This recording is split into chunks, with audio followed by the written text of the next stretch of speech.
తైలం, సుగంధ ద్రవ్యాలు, పొడి, వర్తలో అమ్మేటువంటి సుగంధ ద్రవ్యాల యొక్క పొడిని, అలాంటి వాసన ఎంత చక్కగా ఆ స్తంభములో నుండి వెదజల్లుచున్నదో. నేడు మనమున్న సంఘాల్లో మన దగ్గర నుండి ఇలాంటి సువాసన అరణ్యములో ఉన్న సంఘం ఏ రీతిగా సువాసనలతో ప్రయాణం చేస్తున్నదో ఆ సంఘం ఎత్తబడే సంఘమని మనం గుర్తించాలి. ఎందుకంటే సువాసన చూస్తున్నది ఆశ.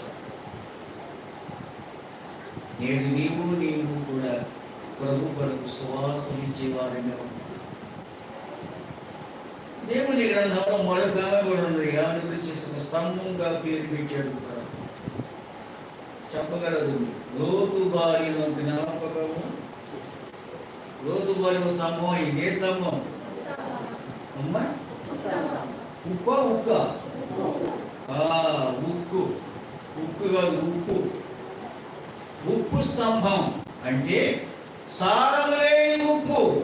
లోతు బారి దగ్గర సారము లేదు, భక్తి లేదు, విశ్వాసం లేదు, అన్యాచారాలు, అన్య పద్ధతులు. మన దగ్గర అన్యాచారాలు కనపడుతున్నాయి. పెళ్ళిళ్ళప్పుడు కనపడతాయి మన దగ్గర. ప్రార్థనే అన్యాచారాలే. భాషలు పెళ్లి చేయాలా, డేట్ ఏమో బ్రాహ్మడు పెట్టాలా. దీన్ని ఏమంటారు? దేవాసన. చెప్పండి, దేవాసన మంచి వాసన ఏది? ముందు డేట్ ఏమో బ్రాహ్మడు దగ్గర పోవాలి, భాషలు మాత్రం పెళ్లి చేయాలి. అది అదేంటి మళ్ళీ? దేవుడు ఒప్పుకో. లోతు భార్యలో ఉంది ఇదే. సొదొమ కావాలి, దేవుడు కావాలి. దేవుడు ఒప్పుకోరు. అందుకే సారము లేని ఉప్పు. సారం లేని ఉప్పు ఏం చేస్తాడు? మత్తయి సువార్త 5వ అధ్యాయంలో ఉంది. సారము కానీ లేకపోతే ఉప్పుని ఇంట్లో పెడతాడా, బయట పారేస్తాడా? బయట పారవేయబడి దురుడు మాట ఉంది. మనుషుల చేత త్రొక్కబడుతుంది సారము లేని ఉప్పు. లోతు భార్య సారము లేనిది. భక్తిలో సారం లేదు, దేవుని భయం లేదు, భక్తి లేదు, లోకం ఉన్నది. సారము లేని ఉప్పు స్తంభం అయిపోయింది. అయితే మరి అట్టడానికి సారము కలిగిన విశ్వాసిగా బ్రతుకుతాం. ఎవరు దేవుని దృష్టిలో ప్రార్థనా జీవితము కలిగి ఉంటారు, వారు దేవునికి స్థిరమైనటువంటి సువాసనిచ్చే స్తంభముగా దేవుడు వాడుకుంటాడు. ప్రియమైన సోదరి సోదరులారా, అరణ్యములో ఉన్నటువంటి ధూమ స్తంభములో నుండి ఏమొచ్చింది? సువాసన. ఎవరు చెప్పేది సువాసన? ఆ ధూమ స్తంభములో నుండి, దూరము నుండి, అరణ్యములో నడుచుచున్న ధూమ స్తంభములో నుండి సువాసన వచ్చుచుందని అబద్ధ బోధకుడైన బిలాము బోధించాడు. ధూమ స్తంభములాగా ఉన్న అరణ్యములో సంఘములో నుండి సువాసన కనబడుతుంది. దూరదృష్టి కలిగి దేవాపును పలికిన బిలాము నోట సువార్త వినిపింపజేశాడు. ఏ రాజుకి? ఏ రాజయ్యా? బాలాకు ఏ రాజు? మోయాబురా అయినా బాలాకు వీరు నేను దూరం చూస్తున్నాను. ఎవరిని? ధూమస్తంభం, దేవుని బిడ్డలు, యాకోబు సంతానం అరణ్యంలో ప్రయాణం చేస్తున్నారు. దగ్గర ఉన్నట్టుగా నేను చూడటం లేదు, దూరంలో కనబడుతుంది స్తంభం. ఆ స్తంభంలో నుండి క్రీస్తు కనబడుతున్నాడు. ఏమని? యాకోబులో నుండి నక్షత్రము ఉదయించును. ఎక్కడ చూచాడు? మనకే జ్ఞానం చెప్పారని మనం అనుకుంటాం. తూర్పు దిక్కునున్న నక్షత్రమును చూసి మేము ప్రయాణము చేసిది అన్నాడు. ఈ మాట చూద్దారా? సంఖ్యాకాండం 24వ అధ్యాయంలో యాకోబులో నక్షత్రము 24వ అధ్యాయం 17వ వచనం చదవయ్యా. ఆయనను చూచుచున్నాను గాని ప్రస్తుతం ఉన్నట్టు కాదు. ఆయనను చూచుచున్నాను గాని సమీపమున ఉన్నట్టు కాదు. నక్షత్రము యాకోబులో ఉదయించును. ఇప్పుడు చెప్పిన మాట ఇది. అరణ్యములో సంఘం, ధూమ సంఘం, స్తంభం. క్రీస్తు కనబడుతున్నాడు ఆ స్తంభంలో. ఆయనే నక్షత్రమని ఆనాడే బిలాము పలికారు. తర్వాత జ్ఞానం పలికిన మాటకు బిలాము పలికిన కొన్ని వందల సంవత్సరాలు ముందు పలికింది ఎవరు? బిలాము. ఒక అబద్ధ బోధకుని నోట దేవోక్తులు వెలిగించాడు దేవుడు. బిలాము నోట యెహోవా మాట. బిలామేమో సోదిగాడు నోట జీవం కలిగిన మాట వెలిగించాడు దేవుడు. ఏమని వెలిగించాడు? నక్షత్రము యాకోబులో ఉదయించు. రెండో మాట కూడా రాజదండము ఇశ్రాయేలు నుండి లేచును. అది మోయాబు ప్రాంతము కొట్టును. కలహవీరులందరి నాశనము చేయు. ఎలాంటి వాసన వస్తుంది? ధూమస్తంభములో నుండి క్రీస్తు కనబడుతున్నాడు. సువాసన నీలో నాలో ఎవరు కనపడాలి? క్రీస్తు కనబడాలి. వీరు క్రీస్తు బిడ్డలా. మనం ఏ వీధి కూడా ప్రయాణం చేసినా మనం క్రీస్తు కనబడాలి లోకానికి. మీరు ఏ జాబులో ఉన్నా, ఏ ఉద్యోగంలో ఉన్నా, ఏ పనిలో ఉన్నా, ప్రయాణంలో ఉన్నా, క్రీస్తు నీలో నాలో కనబడాలి. అరణ్యములో ఉన్న సంఘము నుండి సువాసన బిలాము గమనించాడు. మోయాబు రాజుని ఆ సువాసన బోధించాడు. నేనేమి చెప్పించదను? బాలాకు విను, లే, నిలబడు. యాకోబులో నుండి నక్షత్రము ఉదయించు. రాజదండం యాకోబులో నుండి వచ్చు. నేనేమని క్షమించేది? క్షమించడానికి నా చేత కాలే. దేవుడు ఒప్పుకోవడం లేదు. బాలాకు విను అని బోధించారు. సువార్తను ప్రకటించారు. బాలాకు జ్ఞానంలోకి సువార్త ప్రకటించారు. హెరోదు రాజుకు బోధించారు. హెరోదు రాజా, మేము తూర్పు దిక్కున వచ్చిన జ్ఞానులం. యూదుల రాజు పుట్టినాడు ఎక్కడ? అప్పుడు కళ్ళు తెరిచాడు రాజు. గ్రంథం వారి చేతిలో ఉంది. గ్రంథంలో లేఖనాలు వారి దగ్గరే ఉన్నాయి. క్రీస్తు పుట్టినరోజు వారికి అర్థం కాదు. ఎక్కడో దూరం ఉన్నటువంటి జ్ఞానులు వచ్చి యూదుల రాజు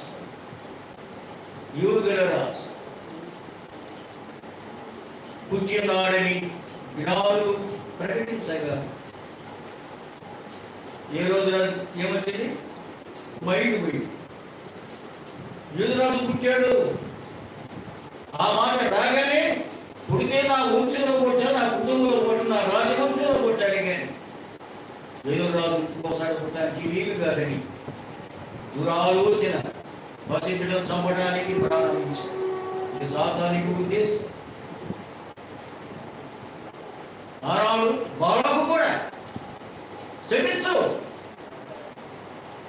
బిలాము ఇల్లంత బంగారం ఇస్తారు, ఆ జనం వర్ధిల్లకూడదు. ఆనాడు బాలాకు శత్రువయ్యాడు, యేసు ప్రభు కాలంలో హేరోదు శత్రువయ్యాడు క్రీస్తుకి. క్రీస్తు సువార్తకు ఈనాడు ఎంతో మంది శత్రువులుగా చెలరేగుతున్నారు. ప్రతి గ్రామంలో, ప్రతి పట్టణంలో, ప్రతి దేశంలో లేరా? క్రీస్తుకు విరోధులు లేరా? సువార్తకు శత్రువులు కారా? అయితే మరేం చేయాలి? వాసన మాత్రం ఆగకూడదు మనలో నుండి. క్రీస్తు సువార్త రావాలి, నీ నోట, నా నోట, మనందరి నోట. క్రీస్తు ప్రకటించబడాలి, స్తుతించబడాలి, సువాసనలు విరచలాలి. ప్రభుని మనం మహిమపరచాలి. ఇప్పుడు మనం ఎక్కడున్నాం? లోకమే అరణ్యములో ఉన్నాం. మనం కూడా అరణ్యంలో ఉన్నాం. ఆనాడు మోషే కాలంలో ఉన్నటువంటి ఇశ్రాయేలు అరణ్యములో యాత్ర చేస్తున్నట్టుగా నేడు మనము కూడా లోకమైన అరణ్యంలో ఉన్నాం. అది మరేం చేయాలి? అరణ్యములో ఉంటూ అరణ్యంలో ఉంటే కష్టాలు ఉన్నాయా లేవా? ఉంటాయి, శ్రమలు ఉంటాయి, బాధలు ఉంటాయి. ఎన్ని అనుభవించచ్చు? సువాసనలు ఇవ్వాలి. బాధలు పడచ్చు, సువాసనలు ఇవ్వాలి. అరణ్యంలో తేళ్లు ఉంటాయి, అరణ్యంలో విషపురుగులు ఉంటాయి, అరణ్యంలో క్రూర మృగాలు ఉంటాయి. అన్ని తట్టుకుంటూ గుట్టలు దాటాలి, మెట్టలు ఎక్కాలి, మెట్టలు దిగాలి. ఎన్ని తట్టుకుంటూ సువాసన ఇస్తూ ఉండే మల్లెపూలు మొడల్లో ఉండిద్దా? మంచి శ్రేష్టమైన చెట్ల మధ్య ఉంటుంది పుష్పం, మల్లె పుష్పం. మొడలో నుండి వచ్చింది వాసన, వాసన. అది మొడలో వచ్చింది కానీ సువాసన. ఎంతమంది పిల్లలు, పెద్దలు, రాణులు మొడలో పువ్వు రాణి నగలో తిరిగిపోతుంది వాసన, సువాసన. క్రీస్తు సువాసన మనలో కనబడాలి, మనలో కనబడాలి. వాసన నీ నోరు తిరుగు. ఏం చేస్తానండి? నోరు తిరిగితే సువాసన రావాలి, యేసు రావాలి, యేసు నామం వరక, యేసు సువార్తను మనం ప్రకటించాలి. మా ప్రియమైన సోదరి సోదరులారా, బిలాము ఈ విషయాన్ని తెలియజేస్తున్నాడు. యాకోబు నక్షత్రం ఉదయించి తిమోతి పత్రికలు సంఘము కూడా స్తంభము లాంటిది. సంఘమే ఒక స్తంభం. ఏ సంఘంలో ఉన్నావు? స్తంభములాగా ఉంది, స్థిరముగా ఉంది. ఇర్మియా ఒక పేరు పెట్టాడు దేవుడు. ఏ స్తంభం? ఇర్మియా గ్రంథం చూస్తారా? మొదటి అధ్యాయం 17. మొదటి అధ్యాయం 17. కాబట్టి నీవు నడుము కట్టుకొని నిలువబడి నేను నీకు ఆజ్ఞాపించినదంతయు వారికి ప్రకటన చేయము. భయపడకుము, లేదా నేను వారి ఎదుట నీకు భయం పుట్టింది. యోధారాజుల ఎదుగు గాని, ప్రధానుల ఎదుగు గాని, యాజకుల ఎదుగు గాని, దేశ నివాసుల ఎదుగు గాని, ఈ దేశమంతటిలో నీవెక్కడికి పోయినను ప్రాకారము గల పట్టణముగాను. ఏ స్తంభం? ఇనుప స్తంభముగా నేను నిన్ను ఏర్పాటు చేసుకుంటాను. ఇనుప స్తంభం, ఇత్తడి గోడలుగా చేస్తాను. ఇవి ఎలాంటి వాడు? చాలా చలమయ్యేటట్టుగా ప్రార్థించిన వారు ఆ ఇర్మియా దేవునిలో ఇనుప స్తంభం. ఇనుప స్తంభముగా ఎన్నుకున్నాడు ఇర్మియా. మరి ఏ స్తంభంగా ఉన్నా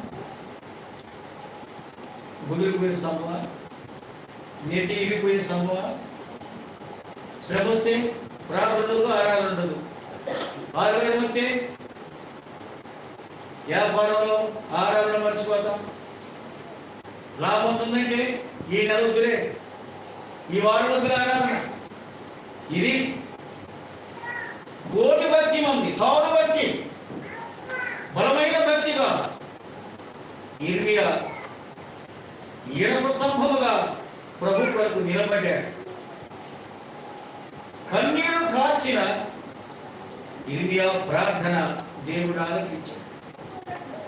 ప్రియమైన సోదరి సోదరులారా, ఆలోచన చేయండి.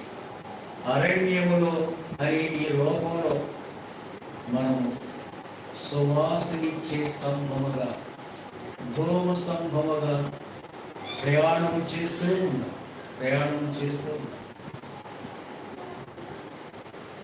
ఇదిగా సొలొమోను సంఘాన్ని ధూమస్తంభముగా చెప్పి సువాసులు ఎలా వస్తున్నాయో చెప్తున్నాడు. పరిమళాలు, సాంబ్రాణి, సుగంధద్రవ్యాలు, అలాంటి సువాసన ఈ యాజకుడిలో వస్తుంది. ఈ యాజకుడు తన ధర్మం, తన సేవా ధర్మం జరిగించి దేవాలయం నుండి తన సేవా దినాలు ముగించి ఇంటికి వెళ్ళేటప్పుడు సువాసనే విరజిల్లుతుంటాయి. యాజకుడు పని పూర్తి చేసి ఇంటికి వెళ్తుంటే అందరికి అర్థమైంది, బాబు యాజకుడు దేవాలయంలో తన పని ముగించుకొని ఇంటికి వెళుతున్న గుర్తు ఏముంది యాజకుడి దగ్గర? ఏమస్తే అహరోను గడ్డం మీద, తల మీద పోయబడిన పరిమళ తైలం, తల ధరిసి, ఎంగియం ధరిసి, గడ్డము ధరిసి, ఆ తైలంతో, ఆనందంతో, సువాసనతో పనులు పూర్తి చేసుకొని ఇంటికి వెళ్తుంటే ప్రజలు కట్టి కనపడుతున్నాడు. సువాసన, యాజకుడు వెళ్తుంటే సువాసన. మనం వెళ్తుంటే వీటికి అయిపోయి బయటికి వెళ్తున్నాం. వీటికి అయిపోయి మధ్యాహ్నం 2:30 గంటకు 1:30 గురించి చేస్తున్నాం. బయటికి వెళ్తున్నాం. మన దగ్గర ఏమవసరం సువాసన కనపడుతున్నాం. పాత స్నేహం, పాత అలవాటు, పాత స్నేహం. మన క్రీస్తు ద్వారా వచ్చే సువాసన కొంచెం లోకంలోకి వెళ్ళిపోతే ఏమవుతుంది? దుర్వాసన. అత్తరవాణి బుద్ధిలో ఒక చిన్న దొంగ ఏ గాని పడిందంటే అత్తరు ఏమైతాయా? మంచి వాసన వచ్చింది. ఒక్కరం కొంచెం ఏగా చచ్చిందంటే బాటిల్ మొత్తం పాడైపోయింది. లోకము కానీ నీలో నాలో వచ్చిందా? మన భక్తి వ్యర్థమే, మన విశ్వాసం వ్యర్థమే, మన సాక్ష్యం కంపు. సువాసనిచ్చే స్తంభంగా మనం జీవించాం. అరణ్యములో సంఘం అనే మాట, అరణ్యం అంటే అది సులువైన ప్రయాణం కాదు. అందుకని బిలాము అన్నాడు, నేను దూరం నుండి చూస్తున్నాను, యాకోబులో సువాసన కనబడుతుంది. ఒక మాట అన్నాడు, యాకోబులో ఆ వంకరితనము లేదంట. యాకోబులో వంకరితనము నాకు కనబడలేదు. మనమేమంది వంకరితనాలు బయటపడుతుంది అప్పుడప్పుడు. మనకి మోరుగా జారిందా వంకరి బ్రతుకులన్నీ బయటపడి చూస్తున్నారు. వంకరితనము కనబడలేదు అన్నాడు బిలాము.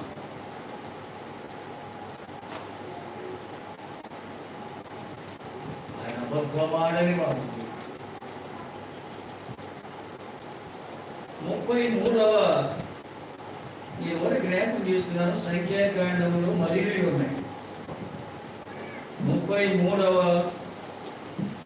సంఖ్యాకాండం 33వ అధ్యాయము పూర్తిగా మీరు కానీ చదివితే 44 మజిలీలు ఉన్నాయి. 44 మజిలీ 44 మజిలీలు 40 సంవత్సరాలు నడిచారు.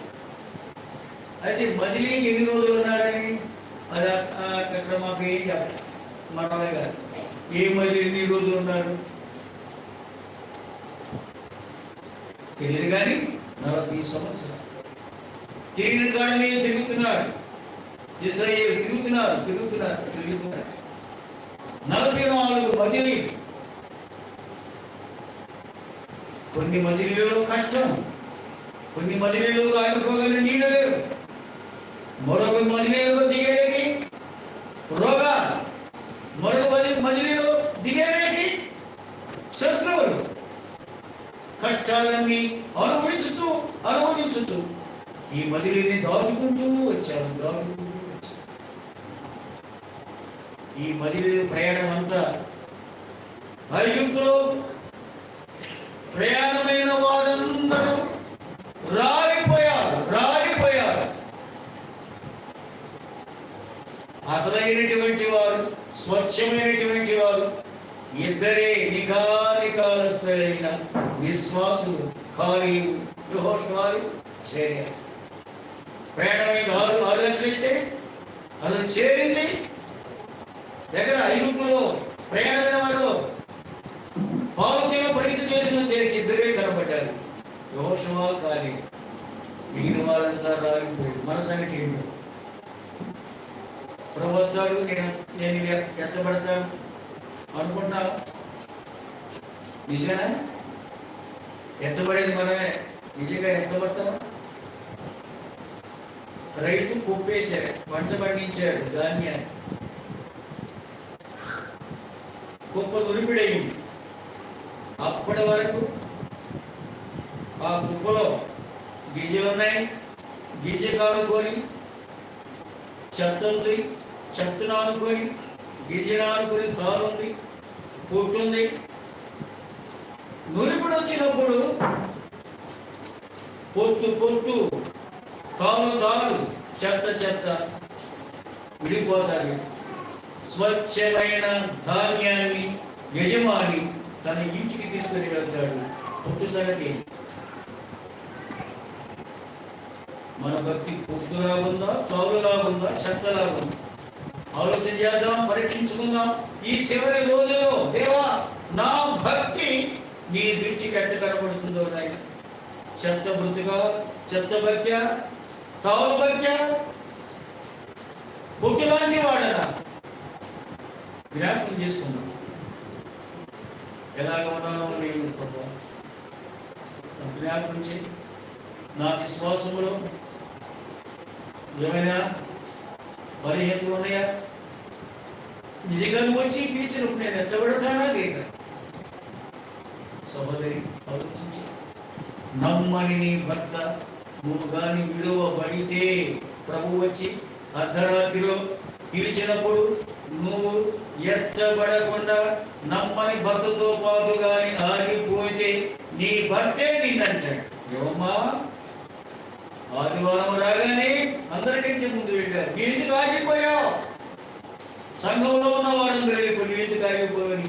నీ భర్తని నిలదీసినప్పుడు నీవే సమాధానం చెప్పగలరు? ఆగిపోతావా?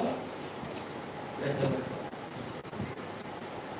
పరీక్షిస్తూ ఆలోచించి, ప్రభు చేది నిజం, ప్రభు పిలిచేది నిజం, ఎత్తబడతాని ధైర్యం గుండె మీద చేసి చెప్పగలరు. ఈ రాత్రి ప్రభు వచ్చాను, నేను వెళ్తాను, ప్రభుతో వెళ్తాను, ప్రభు దగ్గర ఉంటాను చెప్పగలరు. ఏమైనా సొచ్చు బ్రతుకు, పొట్టులాంటి జీవితం, తాలాంటి బ్రతుకుంటే సరిచేసుకుందాం. ఈ రోజు నుంచి, ఇక్కడి నుంచి గట్టి గింజలాగా ప్రభు కడుపు బ్రతుకు. దేవుని వాక్యం మన కొరకు దీవించునుగాక.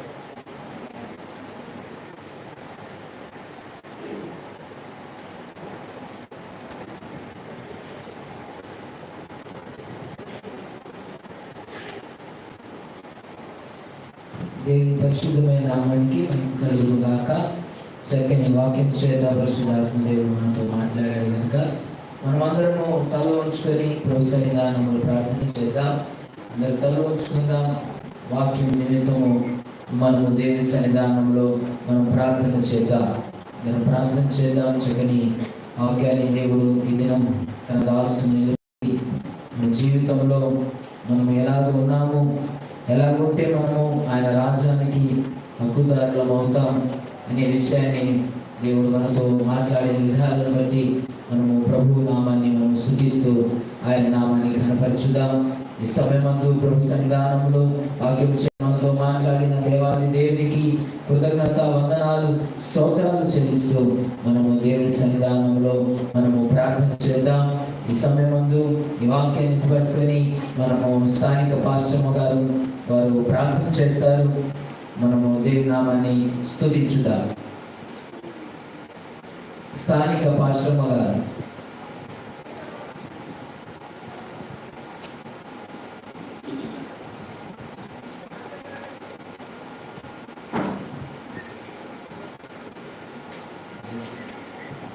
ఈ సమయమందు మన మధ్యలో ఎబ్నేసరయ్య గారు ముందుకు వచ్చి వారు ప్రార్థన చేస్తారు. ప్రభు సన్నిధానంలో అందరం ప్రభుని స్తుతించుదాం.